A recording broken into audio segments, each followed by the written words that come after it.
Namaskar, a very good evening everyone. I am Smriti Rastogi. And I am Sanjeev Kumar. Welcome back to your love program, Best Friend Forever. Like we had spoken about so many things in detail last time as well. Is bar, welfare and welfare elements and education related with pets and welfare work. This is what we'll be talking about. All the topics have always been important and will be, and this is one of them, right, Smriti? बिल्कुल संजीव, हमेशा की तरह कुछ नया लेकर आपके सामने हम हाजिर हुए हैं, प्रस्तुत हुए हैं और आज हम बात कर रहे हैं एनिमल वेलफेयर एजुकेशन के बारे में, which is one of the very important element of human education. बहुत कुछ होता है जो हमें एज अ ह्यूमन बीइंग समझना होगा, हमारी रिस्पॉन्सिबिलिटीज़ हैं जो समझनी होंगी हमें एनिमल्स के लिए, उनके वेलफेयर के लिए, और यही सब कुछ इंटरलिंक्ड होता है आपस में, जो कि हम वेलफेयर के लिए काम करते हैं, एक सोसाइटी के लिए काम करते हैं। तो आज इन्हीं एस्पेक्ट्स पे हमारी चर्चा होगी, डिस्कशन होगा, बात होगी और हमारे साथ स्टूडियो में दो खास मेहमान जुड़ रहे हैं। आइए आपका इंट्रोडक्शन कराते हैं।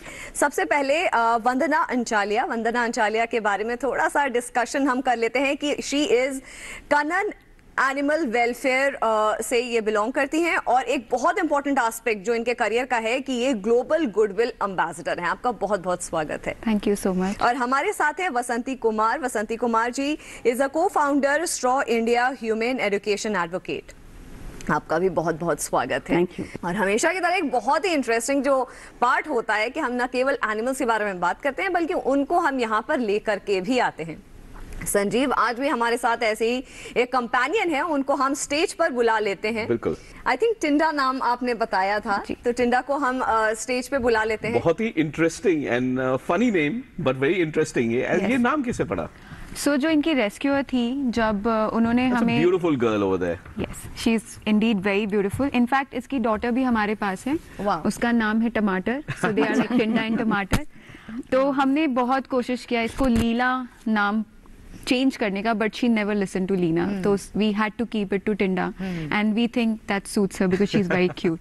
So we chose her for the show because through this show we wanted to tell people ki how good senior dogs can be as companions. She's been at the shelter for last 6 years and we just hope that somebody sees her here and tells her that maybe she could be our forever pet at home. Right, so that was a thought behind it when we got her here. So very very nice, and she's already getting comfortable there. Yes, she's very comfortable with people, very talkative, very friendly, very good dog. जैसे कि वसंती जी, आज का जो हमारा topic है बहुत interesting है ये कि हम एनिमल वेलफेयर एजुकेशन की बात कर रहे हैं, तो आप इसके बारे में कुछ इलैबोरेट करके समझाना चाहेंगे? Human education is a topic which is not very common, not much heard of in India.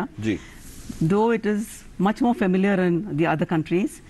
We try to bring human education here so that it can, we can actually nurture this among the children. Right. What is human education? Human education nurtures compassion for animals and the environment. In fact, for all living beings. So it is such an important topic, especially in today's time, when there are accidents and people watch it and walk away. This one brings about a change in people, which allows them to actually become compassionate. आप welfare के लिए काम कर रहे हैं काफी समय से, कितना समय हो चुका है, and how has the journey been? So CAW को around this year we completed 7 years of our existence, and the thought process जब हमने CAW start किया था तो we realized कि the problem is rescue organizations तो बहुत सारे हैं and बहुत अच्छे रेस्क्यू ऑर्गेनाइजेशंस भी है, बट एक जो चीज़ जो पर्सनली मुझे लगा था कि जो लैकिंग है that was critical care units नहीं थे। अभी भी हम जब स्ट्रे एनिमल को पिकअप करते हैं, हमारा जो थॉट प्रोसेस है वो ये है कि उसको एक मिनिमल केयर मिल जाए, एक मिनिमल ट्रीटमेंट मिल जाए और वो डॉग बच जाए, या वो बिल्ली या कुत्ता जो भी आप रेस्क्यू करते हैं वो बच जाए। बट जैसे ही आप कोई खराब केस देखेंगे, जैसे कि ब्रेन डैमेज है या स्कल में फ्रैक्चर्स है या कोई बहुत ज़्यादा अलग टाइप की या बहुत बड़ी बीमारी है, उस चीज़ पे रेस्क्यूज मुझे लगता है कि अभी तक उतना अग्रेसिवली वर्क नहीं करना चाहते, बिकॉज उसमें टाइम, उसमें पैसा, उसमें आपकी मेहनत बहुत ज़्यादा है। सो आई फील, और एक एक बहुत प्रैक्टिकली अगर आप सोचे, जिस कंट्री में millions and millions of stray dogs हैं, तो एक प्रायोरिटी भी होती है कि क्या हम 1 लाख रुपए एक स्ट्रे डॉग पे खर्च कर सकते हैं उसकी ब्रेन सर्जरी के लिए। सो मुझे वो गैप फिल करना था, बिकॉज अगर मैं इनको रेस्क्यू कर रही हूँ और अगर मुझे ये डिफ्रेंशिएट करना पड़े कि नहीं ये इलाज सस्ता है इसलिए मैं करा सकती हूँ और ये नहीं करा सकती बिकॉज ये स्ट्रे एनिमल है, तो फिर मेरे रेस्क्यू करने का कोई उस चीज का कोई फायदा नहीं है। So we wanted to fill that gap. जब से ये मुहिम शुरू करी है आपने, ये जो आप इस चीज में आपने इतनी मेहनत करी है, तब के माइंडसेट से अब के माइंडसेट में जो गैप है, कहीं ना कहीं फुल जो ये गैप कम होता हुआ नजर आपको आया है? बिल्कुल। एंड आई थिंक ये कॉ जब स्टार्ट हुआ था, जब हम इनिशियली पोस्ट करते थे अपने बिल्स के बारे में, तो काफी लोग अग्रेसिवली हमें ये भी कहते थे कि आपने क्या मजाक बना रखा है, 50,000 रुपए इकट्ठे कर रहे हो एक डॉग की सर्जरी के लिए। उन्हें, क्योंकि उन्होंने ऐसा देखा नहीं कि ट्रांसप्लांट हो रहा है और इतनी बड़ी सर्जरीज हो रही है, तो उन्हें लगता था कि मतलब एक डॉग के पीछे इतना पैसा क्यों लगा रहे हैं ये। बट आई थिंक जब हमारे वो मिरेकल केसेस होने शुरू हो गए जहाँ पे डॉग्स रिकवर हुए, फिर वो US कनाडा रीहोम हुए, तो एक लोगों का माइंडसेट चेंज हुआ। And that mindset is what we wanted to change, कि नो मैटर वो चाहे मेरे घर की डॉग हो, चाहे वो मेरी शेल्टर की डॉग टिंडा हो, उसको उतना ही हक है फेयर ट्रीटमेंट का, उसको उतना ही हक है चाहे कितने भी पैसे लगे। She deserves the treatment that a normal dog और my pet dog deserves, and we have filled that gap. So Delhi NCR में जब कोई ऐसा बहुत क्रिटिकल केस होगा, तो we are one of the most recommended NGOs and we take a lot of pride in that. How many pets have you been able to get, reallocate and get them adopted till now? So US and Canada we have done about 150 in the last 5-6 years. Yeah, that's really nice. क्योंकि हमारा जो rate of rescue is very low. Surgery वाले जो आपके जो animals होते हैं, जो डॉग्स होते हैं, उनको कितने लोग अडॉप्ट करने आते हैं? सो यही एक बहुत खूबसूरती है ओवरसीज अडॉप्शन की। इंडिया में जिन डॉग्स को, जिनके पैर नहीं होते, हाथ नहीं होते, उनको एक तरीके से देखा जाता है कि क्या है, मतलब ये तो डिस्कार्डेड ट्रैश है एक तरीके से। नॉर्मल डॉग को लोग नहीं अडॉप्ट करना चाहते। हाथ पैर कटा हो तो मतलब लोगों को लगेगा ये तो बहुत ही अजीब चीज है। बट मैंने देखा है कि जब US एंड कनाडा में लोगों को एक अलग कंपैशन है इस चीज के लिए। Poor dog, he doesn't have a limb, he doesn't have doesn't have, there is a hole in the face or there is an eye missing. Empathy वाला जो एक अलग है, I think जिसकी हम वही बात कर रहे हैं, जैसे मैम बता रही थी, it's about education. It's about education. Empathy जब तक नहीं होगी तब तक हम वेलफेयर, एनिमल वेलफेयर की बात ही नहीं कर सकते हैं। बिल्कुल। Now parts and elements are available so that contraptions लगा के, and you can give a limb, you can give a leg to a pet also. And you would have been working on this aspect as well, or related elements? What we do is sowing seeds of compassion in little children. Right. So we work with school children mostly, and with college students, and we sow the seed of compassion in them. Right. Because it so happens that at many times at homes it's not really done. My parents are trying to be very careful with their children. जी. यहाँ मत जाओ, वहाँ मत जाओ, कुत्ता काटेगा. बिल्कुल, बहुत सही बोल रहे हैं। Black cat passing the way, things of that kind go on. Ji. So children are a little afraid. So we're trying to remove that kind of a situation. Try to tell them that you can make friends with the animals, with dogs, particularly because they are all around us. With cat, it doesn't matter if a cat crosses your path. Nothing much is going to go wrong. Exactly. So with that, children are coming out of these kind of things, and they are able to accept these animals who are living in the community more open-heartedly. Education की जब हम बात करते हैं, इसको समझना और समझाना बच्चों में कितना चैलेंजिंग होता है सोसाइटी में इन जनरल, और स्टूडेंट्स या स्कूल के जो स्टूडेंट्स होते हैं या कॉलेज के स्टूडेंट्स होते हैं उनमें इन particular? I would say that it is since we deal with children, it's very easy because children they are born with compassion. I would say almost, because they are when they're born, there's a lot of compassion that is given to them, by their parents, their caregivers, and so with that they already have it, and then they love animals. That's why you would have seen many parents taking their children out to the parks, and they will say, this is a doggy, or this is, say Baba Bolo, and things like that. So the children are automatically attracted to them. But it is the older people, their family members, who kind of keep them a little bit at the back. So it's very easy to, actually when you teach children, and they're like, another thing, they are like a sponge. They absorb everything. They are a plain slate. You can write anything good on them, because the world becomes what you teach actually. So, you teach them that it's okay. Be friendly with the animals. Be kind to them. मैं वही बोलना चाह रहा था कि जैसा आपने बोला कि it's the older lot. Should we also work on this aspect of educating the adults around us? It has a ripple effect, a multiplier effect, because the child goes back, talks to his parents. Let's say 2 parents. Okay. Then he goes and talks to his sibling. Let's say 1 sibling, and then that's 3 people. Then he goes and talks to, let's say, 2 friends. So there are 5. So teaching 1 child has actually, you have been able to spread the message of kindness, compassion, empathy to 5 people.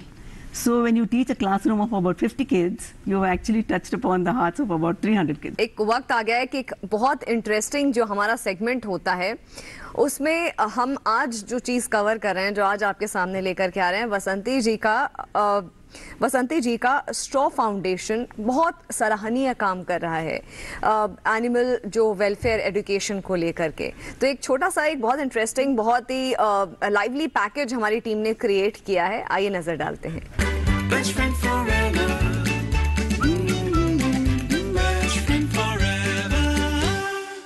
लहलहाती फसल, भरे पूरे खेत खलिहान, हर किसान का बस यही अरमान। लेकिन प्रकृति पर किसका जोर? कभी बारिश, कभी बिजली, कभी ओला, कभी सूखा, तो कभी कीट पतंग का प्रकोप कर दे नुकसान कमर तोड़। भैया खेती में तो जोखम रहता ही है, अब क्या करें? अब प्रकृति का कोनो उपाय है का? प्रकृति का तो नहीं, मगर नुकसान का उपाय है। अच्छा? हाँ, AIC से फसल बीमा। फसल बीमा? मतलब मामूली सा प्रीमियम दो और बड़ी चिंता से मुक्ति पाओ। अरे वाह! AIC से अपनी जरूरत अनुसार कोई फसल बीमा चुने, जैसे प्रधानमंत्री फसल बीमा योजना। बुआई से लेके कटाई तक प्राकृतिक आपदा से सुरक्षित रहे किसान। भरपाई हो पूरी अगर फसल का हो नुकसान, जब AIC का है साथ तो ना डर ना फिक्र की बात। Agriculture insurance company of India limited. AIC, best friend forever.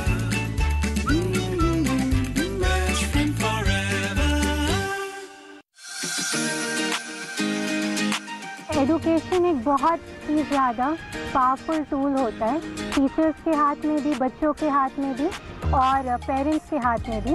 और एनिमल वेलफेयर एक बहुत ही इम्पॉर्टेंट टॉपिक है। तो हम जब इसको इंक्लूड करते हैं थ्रू एक्सपीरियंशियल एक्टिविटीज़, जिसमें बच्चे नॉट जस्ट सोच रहे होते बट कर भी रहे होते हैं।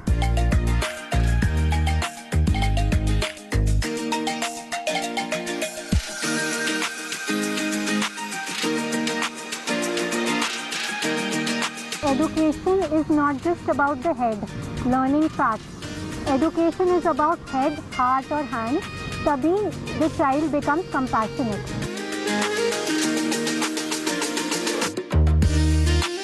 तो जब हम बच्चों को दिखाते हैं कि हाँ ये क्रीचर्स जो भी है, ये नेचर जो है वो भी लिविंग चीज़ है उन्हीं के जैसे, और हम एक साथ रहते हैं, तभी हम उसके लिए कुछ कर पाएंगे, तभी हम कंपैशनेट हो पाएंगे। हम स्टोरीज का प्रयोग करते हैं, हम आर्ट्स का यूज़ करते हैं, ताकि हैंड्स ऑन तरीके से बच्चे सोच सके और कर सके। आज ये जो कहानी है ये 2 छोटे छोटे पक्षियों की है। एक भूरे रंग की पक्षी थी और एक सफेद रंग की पक्षी थी। ये दोनों एक किसान के घर में रहते थे। तो वो जब थोड़े से बड़े हुए वो उनको मार्केट लेके चला गया। सफेद रंग की पक्षी को देख के सब ने कहा, अरे ये तो कितना सुंदर है, इसको हम खरीदते हैं करके उसकी बहुत मुंह मांगी दाम मिल गई। लेकिन जो भूरे रंग की पक्षी थी किसी ने उसको नहीं खरीदा। तो उसने क्या किया, उसको आजाद कर दिया। आजाद करके ये पक्षी इधर उधर भटकता रहा। वो जाके अपने भाई को बहुत वो मिस करता, तो वो गया जहाँ पे उसका भाई सफेद वाली पक्षी थी, और उधर जाके उसने उसको पूछा, अरे भाई तुम्हें तो इतना अच्छा मकान मिला है। सफेद पक्षी ने हंस के कहा, देखा मेरे पास सब कुछ है, आलीशान बंगला है, पिंजरा है सोने का, तुम्हारे पास तो कुछ भी नहीं है, खाने के लिए भटकना पड़ेगा तुम्हें। तो भूरे पक्षी को बहुत बहुत बुरा लगा। वो वहाँ से उड़ता गया और बहुत सालों बाद वापस लौटा। वापस लौटने के बाद उसने सफेद पक्षी से पूछा कि अरे तुम्हारा कैसा चल रहा है। उसने कहा, देखो मेरे पास तो अभी भी वो पिंजरा है, लेकिन तुमसे ज्यादा खुश मैं हूँ, क्योंकि मेरे पास उड़ने के लिए खुला आसमान है। मैं यहाँ वहाँ जाके नए नए मैंने दोस्त बनाए।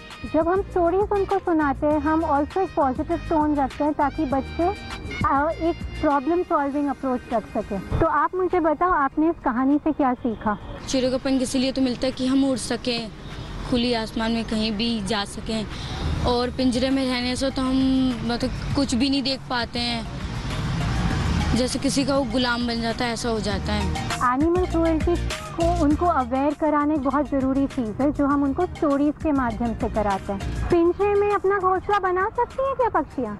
नहीं मैम, बच्चे खुले मैदान में उड़ना चाहिए, वो अब उनको आज़ादी नहीं मिल पाएगी। In compassionately, the difficulties that we face is basically this is not something that can be scored. These are values that are not in any report card, but these are in the report card of life. It is in the report card of future, and that is what makes people remember each other. इंसानों को animal doctor बन के इन जानवरों को हम एक पहली बात तो सबसे बड़ी मदद कर सकते हैं कि इन्हें बीमारियों से या बहुत सारी इन्हें बीमारियां होती है, चोट लग जाती है, तो हम इंसान वहाँ पर इनके बहुत ज़्यादा हेल्प करके बचा सकते हैं। मैं एनिमल्स की डॉक्टर बनना चाहती हूँ। तो अभी हमने देखा कि किस तरह से वसंती जी जो लगातार एक मुहिम उन्होंने चलाई हुई है कि एम्पैथी क्रिएट करना बच्चों में, और न केवल तरह तरह के जो वेज हैं, जैसे कि स्टोरी टेलिंग हो गया, क्राफ्टिंग हो गया, उसके जरिए बच्चों में एक सेंस ऑफ रिस्पॉन्सिबिलिटी, एक सेंस ऑफ एम्पैथी क्रिएट करना, वाकई में दिस इज वेरी कमेंडेबल। वसंती जी, बाहर के कंट्रीज में एक्चुअली डिटेलिंग भी की जाती है कि कौन सा पेट किस फैमिली के पास जाना चाहिए, वो पेट के फैमिली जो वुड बी फैमिली है उनके रिसोर्सेज क्या हैं, उनके मीन्स क्या हैं, कितने लोग हैं, क्या वो केयर कर पाएंगे पेट के बारे में। So you know I mean this is the kind of detailing which should happen for each pet. I mean ऐसा आप करते हैं या इनकरेज करते हैं? बिल्कुल आपने सही कहा। जब हम अपने डॉग्स को भेजते हैं यूएस या Canada, there is a thorough process that we have to follow. उनकी प्रोफाइलिंग होती है, देन फैमिलीज मीटअप्स होते हैं, then you know everything is checked whether this dog is compatible. कई बार ऐसा होता है कि आप एक डॉग की फोटो देखते हैं और आपको लगता है ये डॉग मेरे लिए है, बट मे बी वो डॉग आपके लिए नहीं है, क्योंकि उसकी लाइफस्टाइल और आपकी लाइफस्टाइल मैच नहीं करती एक दूसरे से। सो कई बार कई डिसीजंस हम बहुत इमोशनल होके लेते हैं, but that doesn't work out for both of you and it's a mess. So अगर आप ओवरसीज अडॉप्शन की बात करेंगे तो this is one of the major things which we really like about our partners. Do we have a follow-up cycle on it? Of course, we have partners who take care of all the follow-up. अगर किसी को dog से किसी family में गया और वो workout नहीं होता है किसी वजह से, so obviously the partners will take the dog back and try and rehome the dog again in the suitable family. So ये प्रोसेस फॉलो करना बहुत ज़रूरी है। अदरवाइज सी इंडिया में तो अभी भी इतने ज़्यादा लॉज नहीं है इन टर्म्स ऑफ कि अगर एक डॉग ने बाइट कर लिया या कुछ कर लिया, यही चीज़ अगर कनाडा यूएस में हो जाए कि डॉग ने गलती से बाइट कर लिया आपको किसी भी वजह से, तो you know it can even be a cause of legal issue, you know. So I think इसी बात से एक और बात जो आ रही है मेरे मन में, वसंती जी, कोविड-19 के टाइम पे ऐसी सिचुएशन बनी थी कि तमाम तरह के ऐसे मिथ्स लोगों के मन में आए थे कि ये जो ट्रांसमिशन हो रहा है वायरस का, ये एनिमल्स के थ्रू भी, हमारे पेट्स के थ्रू भी हो रहा है, तो अबैंडन कर दे रहे थे। तो ऐसे में जो एजुकेशन है, खासकर एनिमल वेलफेयर एजुकेशन, इसमें एक बहुत अहम भूमिका निभाती है। During the Covid time we moved on from in-person programs in schools to online programs. So that we used to talk to children through through stories of kindness. That's how what we called it. Right. And then we used to talk to them about how you can go out and feed the dogs in your area, and talked about abandoned animals as well. So बच्चों के ज़रिए, and during that time because it was online, children were at home, parents were also listening to it. Just not the fear of dogs having COVID, but a combination of issue कि मेरे father की death हो गई है, कोई नहीं है अब घर पे, हम financially अभी कुछ नहीं कर पा रहे हैं, डॉग को नहीं देख पा रहे हैं. So there were a lot of combination issues, but again CAW is a medical center, तो हमारे लिए इतना possible नहीं है कि हम abandoned dog, healthy dogs नहीं ले सकते, because we don't have a sanctuary. ऐसे में जो एजुकेशन की बात करें वसंती जी, ये एजुकेशन होना बहुत ज़रूरी है कि एम्पैथाइज करना, चीज़ों को समझना. और क्योंकि हम मिथ्स की बात कर रहे हैं कि कैसे कोविड-19 के टाइम पे तमाम मिथ्स थे, तो एक और बहुत ही प्यारा हमारा एक सेगमेंट होता है हमारे शो में जिसमें हम मिथ्स को बस्ट करते हैं. Hamsters cheeks are big. आइए देखते हैं कि क्या है ये myth buster.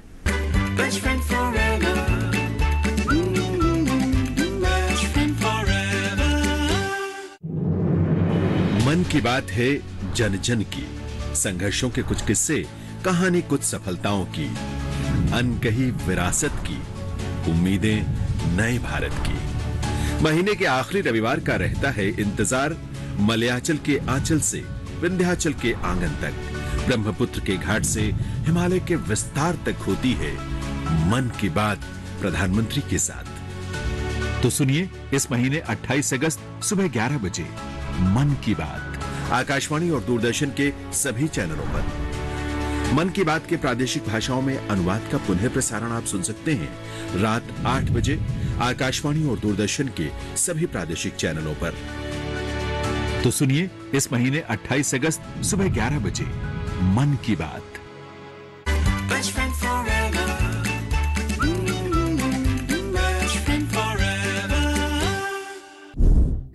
Hamsters' cheeks are huge. It's a fact. सभी हैमस्टर्स के गालों में छोटे डिफ्लेटेड बलून्स के जैसे पाउच हैं, जो उनके ओरल म्यूकोसा का हिस्सा हैं और उनका खाना भरने के काम आते हैं. Hamsters can stuff up to 20% of their body weight into their cheeks. जैसे कोई आम इंसान 20 किलो खाना अपने मुंह में भर कर चले, ये मुश्किल ही नहीं नामुमकिन होगा. वाइल्ड हैमस्टर्स शिकारियों से बचने के लिए एक ही बार खाना इकट्ठा करना प्रेफर करते हैं. उनके घरों में 200 पाउंड तक खाना मिला है. हैमस्टर्स के चीक्स में स्पेशल रिट्रैक्टर मसल्स होती हैं, जो खाने को जगह पर रखने के काम आती हैं. हैमस्टर्स कभी-कभी अपने बेबीज को भी अपनी इन अद्भुत चीक्स में छुपाते हैं और कुछ तो इनमें हवा भरकर स्विमिंग के समय इन्हें फ्लोटिंग डिवाइस की तरह इस्तेमाल करते हैं.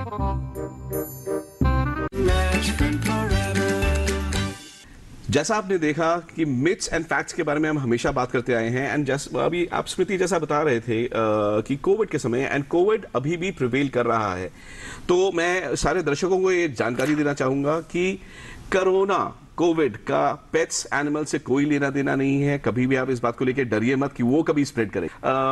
आई गेस वसंती जी, क्योंकि शो खत्म करने का टाइम आ गया है, क्योंकि आप इतना अच्छा जो आप काम कर रहे हैं अपने पैकेज में भी हमने देखा कि किस तरीके से आपने विजुअली इतना कुछ करने की कोशिश कर रही हैं, और बच्चों में वो जो रिपल इफेक्ट जिसकी आप बात कर रही थी वो चीज़ दिखाई दे रहा है.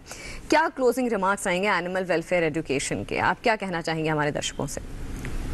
I would like through this platform, I would like to request maybe the government of Delhi, who's doing such a great job with the education. They have what is known as a happiness curriculum. They should include humane education as part of the curriculum. और मुझे लगता है जो important take Awez की हम अपने show में बात करते हैं, तो एक बहुत ज़रूरी टेक अवे आज के हमारे शो में ये रहा. फिलहाल नजर डालते हैं कि best pet of the week इस सप्ताह कौन रहा.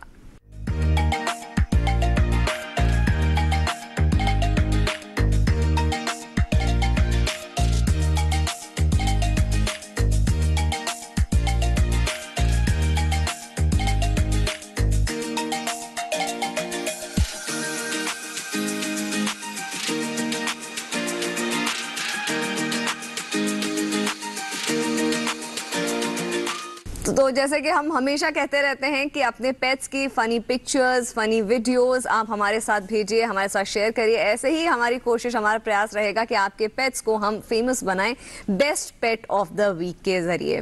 फिलहाल बसंती जी बहुत बहुत धन्यवाद, वंदना बहुत बहुत धन्यवाद हमारे शो में आने के लिए, हमारे साथ जुड़ने के लिए। दर्शकों का तहे दिल से आभार, और यही कहूंगी कि आपकी कोई भी फीडबैक या सजेशन हमारे शो के लिए हो, आप हमें लिख सकते हैं, अपने पेट्स की फनी वीडियोस, पिक्चर्स हमें भेज सकते हैं। हमारा ईमेल आईडी है bestfriendforeverpets@gmail.com। एंड इसी के साथ it's time to wrap up the show, but we will be back and अगले हफ्ते आपके साथ हम बात करेंगे स्नैकिंग हैबिट्स एंड क्या देना चाहिए, नहीं देना चाहिए, खाने के बीच बीच में कुछ कुछ जो हम छोटी मोटी चीजें देते रहते हैं। We'll talk about all those things. Till then, live life, respect and love pets, best friend forever.